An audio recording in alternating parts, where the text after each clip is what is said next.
বিসমিল্লাহির রহমানির রহিম।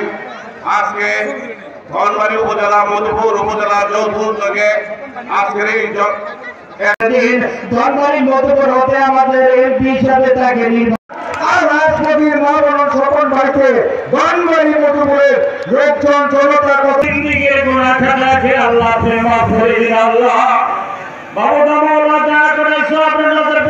আমাদের প্রাণপ্রিয় নেতা আলহাজ ফকির মাহবুব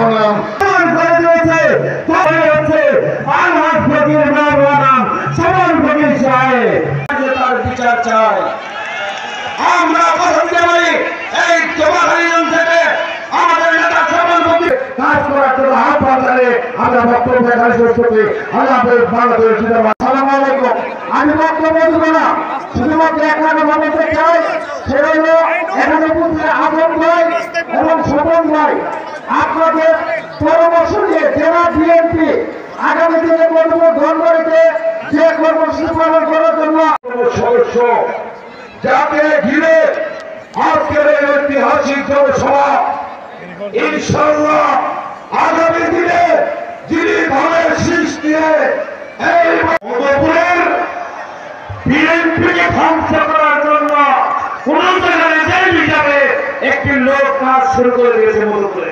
তারপর এই মধুপুরের প্রতিদর্শী সরকারের দুঃসাহকে নিজের পাল্লা ভারী করার জন্য তাদেরকে আশ্রয় নিয়ে পাল্লা ভারী করার জন্য জনাব আলহাজ অ্যাডভোকেট আহমেদ আলম খান এখানে প্রধান বক্তা হিসাবে উপস্থিত আছেন। মধুপুর ধনবাড়ীর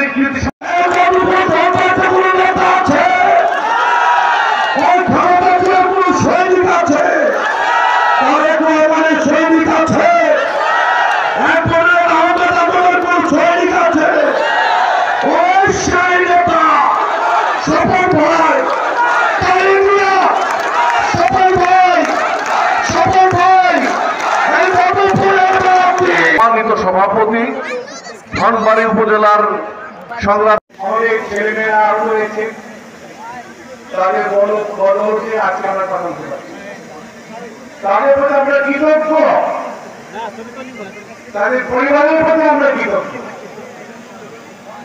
আমার নেতা তারেক রহমান সাহেব বলেছেন এদেরকে আমরা কখনো ভুলব না। কিন্তু মনে রাখতে হবে আমাদের যারা আজকে চলে গেছেন তাদের জন্য দোয়া করতে হবে। ডক্টর মোহাম্মদ ইউনূস একটি সংস্থার সাথে আলাপকালে বলেছেন এবছরের শেষের দিকে নির্বাচন হবে। আমরাও বলেছি অত্যাবশ্যকীয় সংস্কার শেষ করে এবছরের শেষের দিকে নির্বাচন। আর একটা খবর আজকে শুনলাম কেউ কোন দলের নেতা বলেছেন সংস্কার শেষ না করে নির্বাচন দেয়া যাবে না।